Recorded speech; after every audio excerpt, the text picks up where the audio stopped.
PlayStation Portal 4.0 firmware update addresses stuttering issues and more. The PlayStation Portal's latest firmware update, which went live a few hours ago, finally addresses one of the biggest issues that has impacted the system since its launch last year. The 4.0 update, which also introduces the cloud streaming beta that expands the system's functionality by allowing PlayStation Plus Premium members to play select streaming games for PlayStation 5 on the console, also introduced some unspecified system software performance and stability improvements.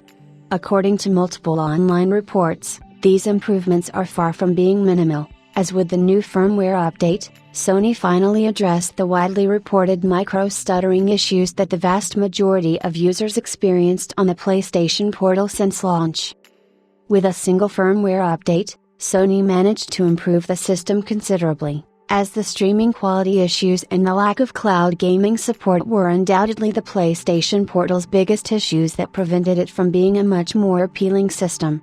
You can learn more about what the console did great right from launch in Kai's review. The PlayStation Portal isn't quite the portable successor that players have been asking for from Sony since the decline of the PlayStation Vita.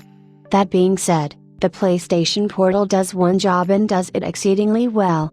It might not reinvent the remote play experience, but for those relying on controller clips to mount a phone to the top of a DualSense controller or third-party controllers that use a mobile device as the display, an official Sony product just makes sense for a unified solution.